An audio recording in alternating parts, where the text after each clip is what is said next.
दोस्तों हमारे देश में अक्सर गाय को राष्ट्रीय पशु घोषित करने की लगातार डिमांड होती रहती है, लेकिन आपको बता दें कि आज के मौजूदा समय में दुनिया में एक ऐसा देश है जहां का राष्ट्रीय पशु शेर या चीता नहीं बल्कि गाय है। ये एक ऐसा अनोखा देश है जहां पर रविवार की छुट्टी नहीं होती। इतना ही नहीं, जिस इंग्लैंड और फ्रांस ने एक वक्त पर दुनिया के हर हिस्से पर अपना कब्जा जमा लिया था, वो भी इस देश पर कभी कब्जा नहीं कर पाया। ये एक ऐसा देश है जहाँ के सैनिकों को ब्रिटेन और भारत जैसे देशों ने अपने आर्मी में शामिल कर रखा है। जी हाँ दोस्तों, हम बात कर रहे हैं हमारे पड़ोसी देश नेपाल की, जहां भगवान श्री राम की पत्नी सीता जी का जन्म हुआ था। नमस्कार दोस्तों, मैं आपका होस्ट गौरव कश्यप और आप देखना शुरू कर चुके हैं एजी के टॉप 10। तो चलिए दोस्तों, आज की इस वीडियो में हम आपको अपने पड़ोसी देश नेपाल के बारे में कुछ ऐसे सीक्रेट्स और ऐसे इंटरेस्टिंग फैक्ट बताने वाले हैं जिसे आप आज से पहले शायद ही जानते होंगे। तो चलिए जल्दी से वीडियो को लाइक करते हुए अब वीडियो शुरू करते हैं। दोस्तों नेपाल को लेकर एक खास बात यह है कि आज से लगभग 70 साल पहले एक वक्त ऐसा आया था जब नेपाल ये चाहता था कि नेपाल को भारत में मिला दिया जाए और नेपाल को भारत देश का एक राज्य बना दिया जाए। लेकिन उस वक्त के तत्कालीन प्रधानमंत्री पंडित जवाहरलाल नेहरू ने नेपाल के राजा त्रिभुवन जी के इस प्रस्ताव को पूरी तरह ठुकरा दिया था। और ये बात हम यूं ही नहीं बोल रहे, दरअसल ये बात भारत के पूर्व राष्ट्रपति प्रणब मुखर्जी ने अपनी किताब में लिखी है, जिसमें पूर्व राष्ट्रपति प्रणब मुखर्जी का कहना था कि अगर उस वक्त इंदिरा गांधी होती तो ऐसा कभी नहीं करती। साथ ही उन्होंने ये भी लिखा कि आज अगर नेपाल हमारे भारत का हिस्सा होता तो चीन कभी भी हमें नेपाल के जरिए डराने की कोशिश नहीं करता, क्योंकि इस वक्त चीन हमेशा नेपाल को अपने करीब लाने की कोशिश करता है ताकि भारत को परेशान किया जा सके। वैसे इस बारे में आपकी क्या राय है, हमें कमेंट करके जरूर बताइएगा। नेपाल में एक ऐसा जिला है जिसका नाम है गोरखा। वहाँ रहने वाले लोग इतने बेहतरीन होते हैं कि वहाँ रहने वाले युवा आज ब्रिटिश आर्मी के साथ साथ भारत के आर्मी का भी हिस्सा है। दरअसल इंडियन आर्मी में आने वाले गोरखा सैनिक भले ही गोरखा से आते हैं, लेकिन वो भारत की सेवा करने में अपना जी जान लगा देते हैं। और शायद यही वजह है कि गोरखा सैनिकों का भारत सहित दुनिया भर में बहुत ज्यादा सम्मान किया जाता है। दोस्तों आपको बता दें कि नेपाल में कुत्तों की पूजा करने का एक बहुत बड़ी संस्कृति है। जिस तरह से भारत में दीपावली मनाई जाती है, उसी तरह से नेपाल में कुत्तों की पूजा की जाती है। दरअसल नेपाल वासियों का ऐसा मानना है कि कुत्ते यमराज के संदेशवाहक होते हैं और ये कुत्ते दुनिया के सबसे वफादार जीव होते हैं, जो मरने के बाद भी अपने मालिक की रक्षा करते हैं। जिस वजह से नेपाल में कुत्तों की पूजा की जाती है।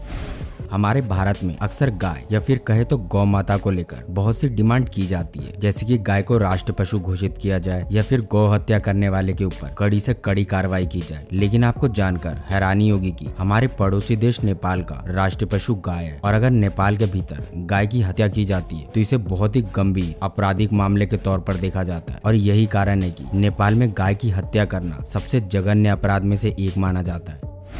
दोस्तों दुनिया के तमाम देशों की तरह नेपाल में भी रेलगाड़ियां चलती हैं, लेकिन आपको जानकर हैरानी होगी कि नेपाल में सिर्फ 60 किलोमीटर लंबी रेलवे लाइन ही है। दरअसल नेपाल का अधिकतर इलाका पहाड़ी इलाकों में बसा हुआ है और जमीन ऊंचा नीचा होने की वजह से वहाँ पर रेलवे लाइन बिछाना बहुत मुश्किल हो जाता है। शायद यही वजह है कि यहाँ रेलवे लाइन से ज्यादा सड़क पर फोकस किया जाता है।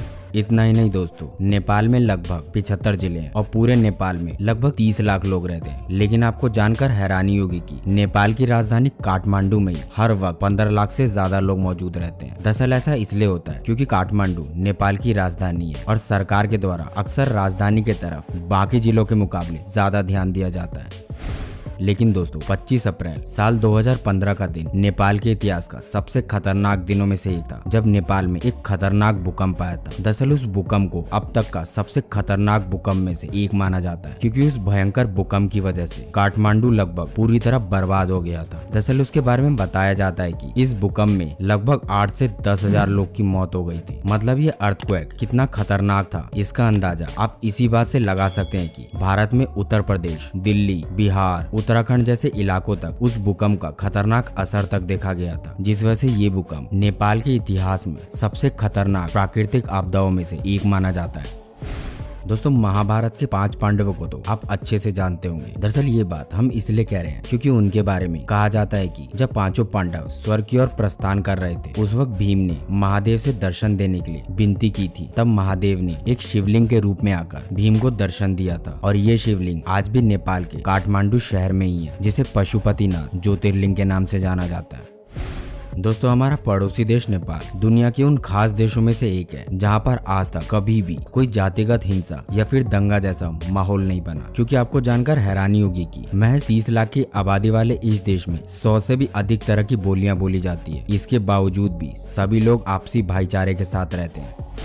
दोस्तों हमारे भारत में अक्सर कुछ समूह के द्वारा भारत को हिंदू राष्ट्र बनाने की मांग की जाती है, क्योंकि सोशल मीडिया पर आपने बहुत से लोगों को हिंदू राष्ट्र के विचारों को रखते हुए देखा भी होगा। लेकिन आपको जानकर हैरानी होगी कि एक वक्त था जब नेपाल को हिंदू राष्ट्र माना जाता था, लेकिन साल 2006 में नेपाल के सांसद के द्वारा नेपाल को धर्मनिरपेक्ष देश घोषित कर दिया गया, यानी सेकुलर कंट्री।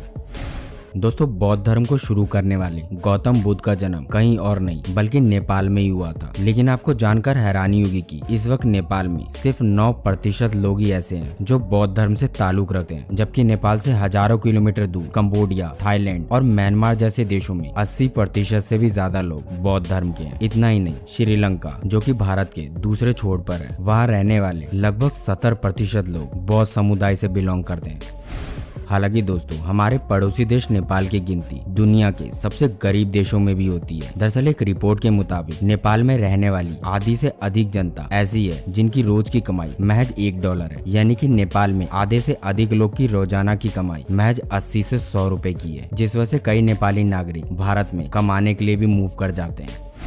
लेकिन दोस्तों इस देश के बारे में एक फैक्ट ऐसा भी है जिसे जानकर आपको काफी हैरानी होगी। दरअसल हमारा पड़ोसी देश नेपाल कभी स्वतंत्रता दिवस नहीं मनाता है। दरअसल ऐसा इसलिए है क्योंकि नेपाल दुनिया के उन 10 देशों में आता है जिस पर आज तक कभी भी किसी ने कब्जा नहीं किया है, जिसके बारे में हमने अपनी पिछली वीडियो में बता रखा है। अगर आप उसे देखना चाहते हैं तो उसका लिंक डिस्क्रिप्शन में मौजूद है।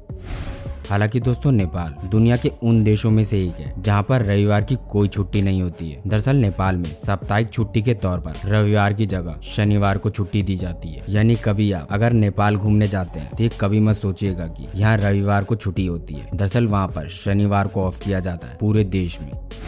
वैसे दोस्तों आपने अक्सर सुना होगा कि विदेश जाने के लिए हमें पासपोर्ट और वीजा की जरूरत पड़ती है, लेकिन अगर कोई भारतीय अपने पड़ोसी देश नेपाल में जाना चाहता है तो उसके लिए वीजा की कोई जरूरत नहीं होगी, जिसके बारे में हम में से कई लोग अच्छे से जानते भी होंगे। लेकिन जो नहीं जानते उन्हें बता दे कि आप अपना कोई भी आइडेंटिटी कार्ड दिखाकर बहुत ही आसानी से नेपाल के अंदर जा सकते हैं। ठीक इसी तरह से नेपाल में रहने वाले बहुत सारे लोग भी भारत में बिना किसी पासपोर्ट और वीजा के आते रहते हैं। मतलब दोस्तों अगर आप में से कोई नेपाल जाना चाहता है तो आप भारत के किसी भी बड़े हवाई अड्डे से नेपाल की राजधानी काठमांडू तक हवाई जहाज से जा सकते हैं। हालांकि अगर आप कम बजट में नेपाल की यात्रा करना चाहते हैं तो आपको भारत के किसी भी बड़े बस अड्डे से सीधा नेपाल के लिए बस की सुविधा भी मिल जाएगी। वहीं बात अगर रेलवे यात्रा की करें तो भारत और नेपाल बॉर्डर के बीच सबसे पास का railway station Sonauli railway station है। वहां तक रेलगाड़ी से जाने के बाद आप बस या फिर कैब के जरिए नेपाल के अंदर कहीं भी जा सकते हैं। बस आपको नेपाल जाते वक्त अपना पासपोर्ट साइज फोटो